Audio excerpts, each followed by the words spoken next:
YouTube മീഡിയയിലേക്ക് എല്ലാവർക്കും സ്വാഗതം. യൂട്യൂബ് മീഡിയയുടെ ബിഗ് ബോസ് ഷോക്കാണ് അനുമോൾ. അനുമോൾ എന്ന് പറയുമ്പോൾ ഒരു പ്രത്യേക ആവേശമാണ്, ഒരു കുളിരൊക്കെ വരും. അതെ, അനുമോളുടെ ഒരു ഒഫീഷ്യൽ യൂട്യൂബ് ചാനലുണ്ട്. അതിലാള് ഒരു Q&A പ്ലാൻ ചെയ്യുന്നുണ്ടെന്ന് തോന്നുന്നു. 3 ദിവസം മുമ്പിട്ട ഒരു പോസ്റ്റ് ഉണ്ട്.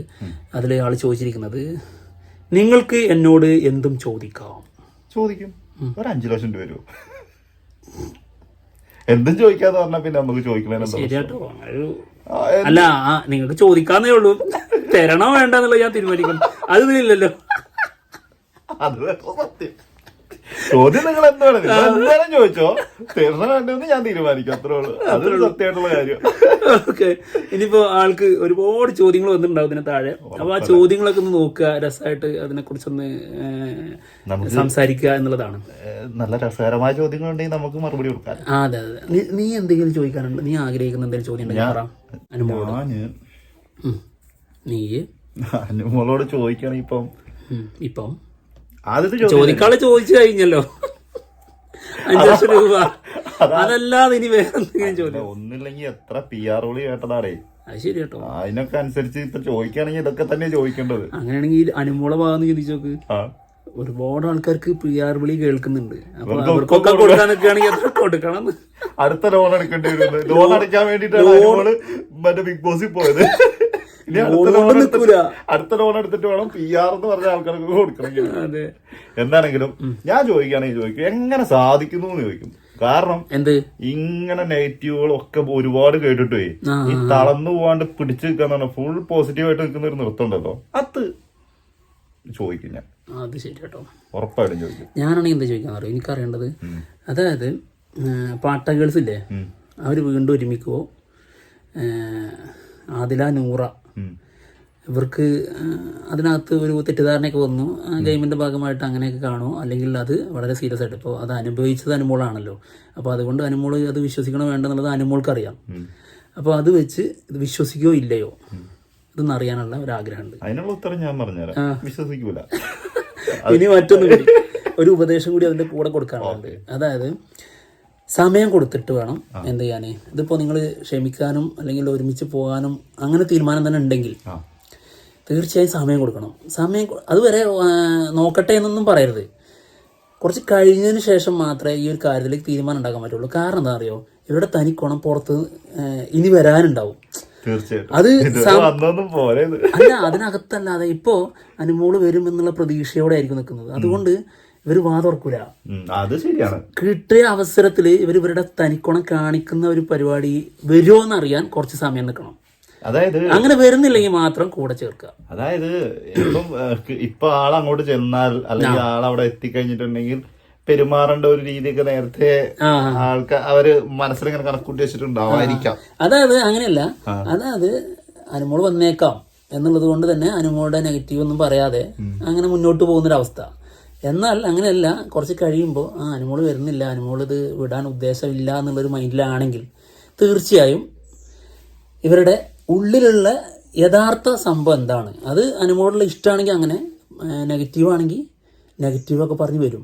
മനസ്സിലാവുന്നുണ്ട്. ഇപ്പോൾ ലൈവില് ആരിന്റെ കൂടെയുള്ള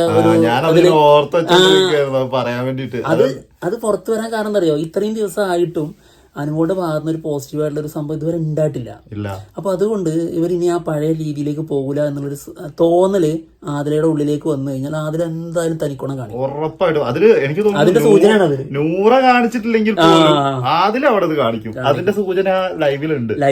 അതായത് ഇവരെ കണക്ട് ചെയ്യേണ്ട കാര്യം പറഞ്ഞ് സംസാരിച്ചു കഴിഞ്ഞിട്ട് ഒറ്റ ചിരിയാ. അതായത് നമുക്ക് മനസ്സിലാവും ഇന്നെ കളിയാക്കിയിട്ടുള്ളൊരു സാധനം അല്ലെങ്കിൽ അവളെയോ എന്നൊക്കെ ഉദ്ദേശിച്ചിട്ടുള്ള ഒരു രീതിയിലുള്ള കളിയാക്കലുണ്ട്. അവിടെ ആര്യന്റെ കൂടെയും ഇവരുടെ ടീം വേറെയും അനുമോളുടെ ടീം വേറെയാണെന്നുള്ള രീതിയിലേക്ക് മാറി. അതായത് കുറച്ച് കുത്തിത്തിരിപ്പ് അസൂയ ടീമുകൾ ഉണ്ടല്ലോ, സത്യം കട്ടപ്പ ടീം, അതിലെ പെട്ടതുപോലെ നമുക്ക് ആ സമയത്ത് ഫീൽ ചെയ്യും. ആ ലെവലിലാണ് ആ സമയത്ത് സംസാരിക്കുന്നത്. അത് അന്നും അങ്ങനെ തന്നെയാണ്, ഇപ്പോഴും അങ്ങനെ തന്നെയാണോ എന്നൊരു ഡൗട്ട്. അതാണ് അത് അനുമോൾക്ക് കൊടുക്കേണ്ട ഒരു വൻ മെസ്സേജാണ്. കാരണം എന്താണെന്നറിയോ, ഇപ്പോഴും ഒറ്റയടിക്ക് അതൊക്കെ മറന്നിട്ട് പോയി പെട്ടെന്ന് അറ്റാച്ച് ആവരുത് എന്നുള്ളതാണ്. അതായത് നല്ല പോലെ പഠിച്ചിട്ട് നമുക്ക് സമയം കൊടുക്കണം. ഗെയിമിന്റെ ഉള്ളിൽ ഓക്കെ. അതിപ്പോ അനുമോള് പല സ്ഥലത്തും പറയുന്നുണ്ട്, അത് അവരെന്തെങ്കിലും പറഞ്ഞിട്ട് ഗെയിമായിരുന്നു അത്ര. അതങ്ങനെ മനസ്സിലാക്കുക. ഗെയിമിന്റെ പുറത്തോട്ട് വരുമ്പോ ഇവരൊക്കെ സ്വഭാവം എന്താണെന്ന് അറിഞ്ഞിട്ട് മാത്രം പോയിട്ട് ഫ്രണ്ട്സ് ആവുക എന്നുള്ളതാണ് നമുക്ക് പറയാനുള്ളൂ. നല്ലത് അതായിരിക്കും. യെസ്, അത് അനുമോളുടെ ഭാവി. അതെ. ഓക്കെ, എന്തായാലും കുറേ ചോദ്യങ്ങൾ വന്നിട്ടുണ്ട് കേട്ടോ. ചോദ്യമില്ലേ പക്ഷെ ഒരു അഭ്യർത്ഥന ഉണ്ട്. സൂക്ഷിച്ച് ചോദ്യങ്ങൾക്ക് മറുപടി പറയണം. നിങ്ങളുടെ വായിൽ നിന്ന് എന്തെങ്കിലും വീഴാൻ കാത്തു നിൽക്കുന്ന വലിയ ഒരു ഗ്രൂപ്പ് പിറകെയുണ്ട്. Be careful. കൂടെയുള്ളവരെ പോലും വിശ്വസിക്കരുത്, ബന്ധുക്കളെ ഒഴികെ. അങ്ങനെയല്ല, വിശ്വസിക്കാൻ പറ്റും. ഞങ്ങളെ തീർച്ചയായും വിശ്വസിക്കാം. അത് അന്ധമായിട്ട് വേണമെങ്കിൽ വിശ്വസിക്കാം. അതെന്താ? അത് ആർക്ക് കൊടുക്കുന്നത്? നീ അനുമോൾക്ക് തന്നെയാണോ? അത് നീ വേറെന്തെങ്കിലും ആശയങ്ങൾ ഇതിലൂടെ കൈമാറുന്നുണ്ടോ? ഈ വീഡിയോയിലൂടെ ഞാൻ പല ആശയങ്ങളും പലർക്കും കൈമാറിക്കൊണ്ടിരിക്കുകയാണോ? അത് ഇവിടെ ഉണ്ട് കേട്ടോ. ഇതൊക്കെ കാണുന്ന അവര് കറക്റ്റ് ആയിട്ട് മനസ്സിലാക്കി. അല്ലാതെ നിന്നെന്തിനാണ് അനുമോള് വിശ്വസിക്കണത്? നീ ഏതാ? വേണമെങ്കിൽ വിശ്വസിച്ചു. അപ്പൊ നിന്റെ ഉദ്ദേശം വേറെയാണ്. ലക്ഷ്മി നക്ഷത്ര അനുക്കുട്ടി റീയൂണിയൻ വേണ്ട. അല്ല, വേണ്ടെന്നല്ല, അനുക്കുട്ടി റീയൂണിയൻ വേണ്ടി വെയിറ്റിംഗ്. ഓക്കെ, ലക്ഷ്മി നക്ഷത്രം അനുക്കുട്ടിയും വീണ്ടും കാണാനുള്ള അത് നല്ല രസമായിരിക്കും. ഞങ്ങളും അത് നമ്മളും വെയിറ്റ് ചെയ്യുന്ന ഒരു സംഭവമാണ്. പിന്നിൽ നിന്ന് കുത്തിയവരെ ഒരിക്കലും കൂടെ കൂട്ടരുത്. അത് ഗെയിം ആയാലും ജീവിതത്തിലായാലും. അനുമോളുടെ കൈ ലാലേട്ടൻ ഉയർത്തുന്ന നിമിഷം കൈയടിച്ച് സന്തോഷിച്ച ഒരാളിൽ ഞാനുണ്ട്. Love you Anumol. ഹാപ്പിയായി ജീവിതം മുന്നോട്ട് പോട്ടെ. ഹാപ്പി ആയിട്ട് പോട്ടെ. എന്റെ അനുഭവം വെച്ചു പറയുകയാണ്, നമ്മളൊരു തുറന്ന പുസ്തകമാവരുത്. ചിലർക്കൊക്കെ മനസ്സിലായിട്ടുണ്ട് കേട്ടോ അനുമോള് ഇങ്ങനെ തുറന്ന പുസ്തകം പോലെയാണെന്ന്. എല്ലാം തുറന്ന പുസ്തകമാണെന്ന് തോന്നണ്ട. അങ്ങനെയല്ല അനുമോള് കണ്ടന്റ് അതിന് ഭയങ്കര പ്രാധാന്യം കൊടുക്കും. വായിച്ചു കഴിഞ്ഞാലും ക്ലൈമാക്സ് ആർക്കും മനസ്സിലാവരുത്. അത് ആരോടാ അത് കെട്ടുകിണ്ണാച്ച് കമന്റാണുള്ളത്. സങ്കീർണത നിലനിർത്താൻ ആഗ്രഹിക്കുന്ന ഒരാളാണ് തോന്നുന്നു. അനുക്കുട്ടി ഉള്ളത് കൊണ്ട് മാത്രം ആദ്യമായി ഞാൻ ബിഗ് ബോസ് കണ്ടു, വോട്ട് ചെയ്തു. ആതിര നല്ല കൂട്ടുകാർ ആവണം. ആണ് സ്വന്തം താല്പര്യത്തിന് വേണ്ടി ഒറ്റുന്ന കൂട്ടില്ലാതെ ഇരിക്കുന്നതാണ് നല്ലത്. Congratulations and best wishes. നല്ല നല്ല ഉപദേശങ്ങളാണ്. മറ്റ് കണ്ടസ്റ്റുകളിൽ നിന്നും മനുവിനുണ്ടായ മാനസിക പീഡനം പോലെ ഒരു ബിഗ് ബോസ് സീസണിലെ വിന്നറിന് നേരിടേണ്ടി വന്നിട്ടില്ല. വിന്നറിനല്ല, ഒരു മത്സരാർത്ഥിക്കും ഇതുവരെ ഉണ്ടായിട്ടില്ല. ബിഗ് ബോസിന്റെ ഭാഗത്തുനിന്ന് വേറെ, അതായത് പീക്കായിട്ടുള്ള ഫേവറിസം മറ്റുള്ളവർക്ക്, അതിന്റെ ഭാഗമായി ഉണ്ടായിരുന്ന അനുമോള് നേരിട്ട ചില പ്രശ്നങ്ങൾ. വന്നവരും പോയവരും പുറത്തിറങ്ങിയവരും എല്ലാവരും ഒരു വിഭാഗം പുറത്ത് അറ്റാക്ക് ചെയ്യുക. ബിഗ് ബോസിന്റെ ഉള്ളിൽ ഒരു വിഭാഗം എന്തായിരുന്നു? ബിഗ് ബോസിന്റെ ഉള്ളില്, അതായത് അതൊന്നും ആലോചിച്ചോ കേട്ടോ, ഒരു എക്സ് ആയിട്ടുള്ള ഒരാള് എല്ലാം പറഞ്ഞ് അവസാനിപ്പിച്ച്, അതും ജീവിതം വേറെ ലെവലിലേക്ക് കൊണ്ടുപോയ. വേറെ ലെവൽ എന്ന് പറഞ്ഞാൽ വളരെ മികച്ച ലെവലല്ല, താഴേക്ക് ലെവലുകളുണ്ട്. അതെ, അതായത് ആത്മഹത്യ വരെ ചെയ്യാൻ തീരുമാനമെടുത്തു എന്നുള്ള ലെവലിലേക്ക് അനുമോള് സംസാരിക്കുന്നുണ്ടായിരുന്നു. അങ്ങനെയുള്ള ലെവലിലേക്ക് ആക്കിയ ആളെ വരെ ബിഗ് ബോസ് ഗസ്റ്റ് ആയിട്ട് കൊണ്ടുവന്ന്. ഒന്ന് ആലോചിച്ച് നോക്കണം, എന്തൊക്കെ നേരിടണം. ഒരു കപ്പ് കിട്ടണമെങ്കിൽ കപ്പ് കിട്ടിയാലോ അപ്പോഴും നേരിടണം. അടുത്തത് ആലോചിച്ച് മറുപടി പറയുക. മാനിഫെസ്റ്റേഷൻ കഴിവ് എങ്ങനെ പഠിച്ചെന്ന് ആലോചിച്ച് മറുപടി പറയും. അതെ, ഇത് ഒരു കറക്റ്റ് കാര്യം. പല ഇന്റർവ്യൂകളിലും നമ്മൾ കണ്ടിട്ടില്ലേ, ഈ അബദ്ധങ്ങൾ സംഭവിക്കുക. അതായത് നമ്മളോട് ചോദിക്കുന്ന ചോദ്യത്തിന് നമ്മൾ കറക്റ്റ് ആലോചിക്കാതെ മറുപടി പറഞ്ഞിട്ടുണ്ടെങ്കിൽ അത് നമുക്കെതിരെ തന്നെ തിരിയും. അപ്പൊ എപ്പോഴും അത് ആലോചിച്ചിട്ട് മറുപടി പറയുക എന്നുള്ളതാണ് നമുക്ക് പറയാനുള്ളത്. മാനിഫെസ്റ്റേഷൻ തീർച്ചയായിട്ടും. വേറെന്തെങ്കിലും ആണോ? ഏയ്, എനിക്കൊന്നേ പറയാനുള്ളൂ, നിന്റെ ജീവനും ആയുസും കിട്ടിയല്ലോ ഭാഗ്യം. എന്നെ പോലുള്ള അമ്മമാർ ടെൻഷൻ അടിച്ച് ഹാർട്ട് അറ്റാക്ക് ആകുന്ന അവസ്ഥയായിരുന്നു. അതായത് അത് ആ ലാസ്റ്റ് സമയമായപ്പോഴത്തേക്ക് ആ ഒരു ടൈമിൽ എനിക്ക് ഓർമ്മയുണ്ട്. നമുക്ക് മറ്റേ വീഡിയോ അല്ല മെസ്സേജ് വന്നോണ്ടിരുന്നത്, ആ കൊച്ചിനെ അവരെല്ലാരും കൂടി കൊല്ലുവോ ഇതൊക്കെ ചോദിച്ചിട്ട് കുറെ പേര് മെസ്സേജ് അയക്കായിരുന്നു. അത് പേടിച്ചിട്ടാണ്. അജാതി അറ്റാക്കിംഗ് ആയിരുന്നു. ഇതെന്തറിയോ, ഇത് ഗെയിമാണെന്നൊക്കെ സാധാരണ ആൾക്കാർ പറയെങ്കിലും ഇതിന് ആ ലെവലിൽ എടുക്കാത്ത, എന്നാൽ അതിനകത്ത് അവർ നേരിടുന്നത് വളരെ സീരിയസ് ആയിട്ട് കാണുന്ന, അത് സീരിയസ് ആണ്. അത് ചിലർക്ക് ഇത് കോമഡി ആയിരിക്കും. ഗെയിമല്ലേ, അവർക്ക് മാത്രം എന്താ നേരിടാനുള്ളതെന്നൊക്കെ ചിന്തിക്കുക. ഒന്ന് ചിന്തിച്ചോക്ക്, ഒറ്റക്ക് 100 ദിവസം ഒരു ഇതിനേക്ക് കളിന്റെ ഭാഗമായിട്ട് ചെല്ലുന്നു, എന്തും നേരിടേണ്ട സാഹചര്യം വരുന്നു. എന്തായാലും എങ്ങനെ മറികടക്കുന്നല്ലേ?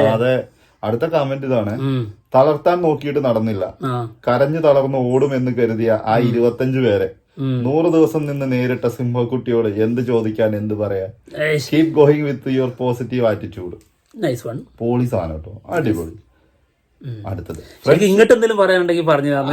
ശരിക്കും ചോദിക്കേണ്ട ചോദ്യം ഏതാ, അനുമോൾ ഞങ്ങൾക്ക് എന്തെങ്കിലും ഉപദേശം തരാനുണ്ടോ എന്നാണ് ചോദിക്കേണ്ടത്. കാരണം ഒരുപാട് ആൾക്ക് പറയാനുണ്ടാവും. അടുത്തത്, ഫ്രണ്ട്ഷിപ്പ് ചൂസ് ചെയ്യുമ്പോൾ ശ്രദ്ധിക്കുക. അപ്പുറത്തിരുന്ന് നമ്മുടെ കുറ്റം പറയുന്നവരോട് ആവരുത്, പറയുന്നവരാവരുത് നമ്മുടെ ഫ്രണ്ട്സ് കേട്ടോ. മനസ്സിലായില്ല ആരായിരിക്കും? കട്ടപ്പയും കുട്ടപ്പനും ഒക്കെ ഉണ്ടല്ലോ. അടുത്ത കമന്റ്, കപ്പ് കിട്ടിയതിന് ശേഷം ആഫ്റ്റർ പാർട്ടിയിൽ ലാലേട്ടനും മറ്റു കണ്ടസ്റ്റൻസും എല്ലാമായിട്ടുള്ള അനുഭവങ്ങൾ പറയൂ. ചോദ്യമാണ് അത്, എന്തും ചോദിക്കാന്ന് പറഞ്ഞില്ല, ആ ചോദ്യമാണ് കേട്ടോ. അടുത്തത്, എന്റെ വീടിന്റെ അടുത്തുള്ള എല്ലാ ഇത്തമാർക്കും അനുക്കുട്ടിയുടെ ഒരുപാട് ഇഷ്ടമാണ്. ഞാൻ എപ്പോഴും ലൈവ് കണ്ടിരിക്കുന്നു. ആഗ്രഹമല്ലേ, അതായത് പാട്ടാ ഗേൾസ് റീയൂണിയൻ നടത്തണം? ഒരു മനുഷ്യന് ആഗ്രഹമില്ല. കൂടുതൽ കാണുന്നില്ല കേട്ടോ, താഴെയൊക്കെ കണ്ടോ കുറച്ച് കേട്ടോ. കാരണം ആരും ഇഷ്ടപ്പെടുന്നില്ല അനുമോളോട്. അത്രയും ക്രൂരത കാണിച്ച ആരെയും അനുമോൾ കൂടെ നിർത്തരുതെന്ന് തന്നെയാണ് അവരുടെ താല്പര്യം. ഒരു കമന്റ് ഉണ്ടോ, എന്താണ് ബിഗ് ബോസിൽ ഏറ്റവും കൂടുതൽ ജെന്യൂൻ ആയിട്ട് തോന്നിയത് ആരാണെന്ന്? അത് ചിലപ്പോ അനുമോൾക്ക് ഉത്തരം പറയാൻ ഉണ്ടാവൂല. അനുമോള് ഞാൻ ജെന്യൂൻ ആയിരുന്നു, അതിനുശേഷം വേറെ ജെന്യൂൻ ആണെന്നുള്ളത് എനിക്ക് അറിഞ്ഞൂടാന്ന് പറയും. സത്യം. അവിടെ ശരിക്കും ജെന്യൂൻ ആയിട്ടുള്ള രണ്ടാൾക്കാർ, ഒന്ന് അനുമോളും ഒന്ന് അനീഷും ആയിരുന്നു.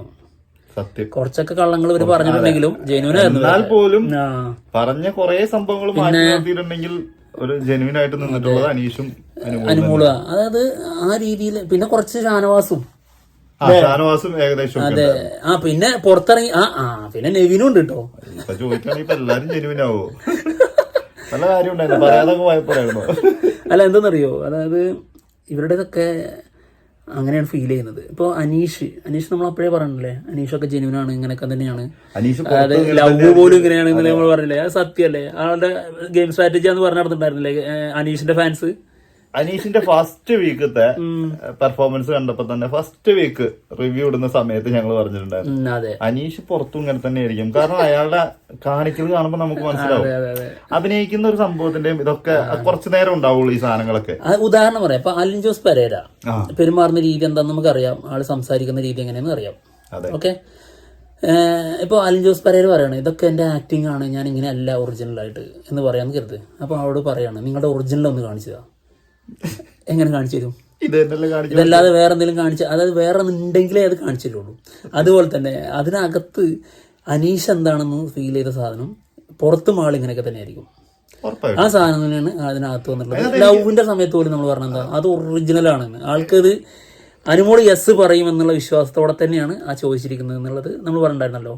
ഇനി ഇതിനകത്ത് അനീഷ് കുറച്ചെങ്കിലും ഒരു വ്യത്യസ്തതയുണ്ട്, അല്ലെങ്കിൽ വ്യത്യസ്തമായിട്ട് വന്നിട്ടുണ്ടെന്ന് തോന്നിയിട്ടുള്ള ഒറ്റ കാര്യമുള്ളൂ, അത് ഷാനവാസുമായിട്ടുള്ള ഫ്രണ്ട്ഷിപ്പിന്റെ അത് മാത്രം ഉണ്ടായിരുന്നുള്ളൂ. അത് പുറത്തിറങ്ങിയിട്ടും അവരത് മെയിൻറ്റെയിൻ ചെയ്യാൻ ശ്രമിക്കുന്നുണ്ട് എന്നുള്ളത് ഒരു കാര്യമാണ്. പിന്നെ ഇതിനകത്ത് ഒരു കമന്റ് ഉണ്ട് കേട്ടോ ആദില നൂറനെ പറ്റി. ആദില നൂറ കൂട്ടുകെട്ട് വേണ്ട, അത് മാത്രമേ പറയാനുള്ളൂ. വേണമെന്നാരും പറയുന്നില്ല. പാട്ടാ ഗേൾസ് റീയൂണിയൻ ഉണ്ടാവുമോ ചോദിച്ചിട്ടുണ്ടോ? അത് ചോദ്യം, അത് ലൈക്ക് കൊടുത്തില്ല കേട്ടോ. അതായത് മിക്ക കമന്റ്സുകൾക്കും ഏതാണ്ട് അനുക്കുട്ടി ഇതുണ്ടല്ലേ റെസ്പോണ്ട് ചെയ്തിട്ടുണ്ട്. ഇതിനകത്തൊന്നും കമന്റ് കൊടുത്തില്ല. അനുമോൾ ഇതുണ്ടോ? അതിനൊന്നും കമന്റ് കൊടുത്തില്ല കേട്ടോ. കുറെ എണ്ണത്തിന് കൊടുക്കുന്നില്ല. അതായത് റീയൂണിയൻ ഉണ്ടാകുമോ എന്നുള്ള ചോദ്യത്തിനൊന്നും കമന്റ് ഇല്ല ആരുടെ പാട്ടാ ഗേൾസ്. ഓക്കെ, അതില്ലാതിരിക്കാൻ നല്ലത്. എന്തായാലും ഈ ഒരു വീഡിയോ ഒന്ന് വരും എന്നുള്ളതാണ് കാത്തിരിക്കുന്നത്. വരട്ടെ വരുമ്പോ വേണം. അതെ, നോക്കാം. അടുത്ത വീഡിയോ ആയിട്ട് വരാം. ഇതിനുള്ള മറുപടിയും കേൾക്കണല്ലോ. അപ്പൊ പോവാം. ബൈ.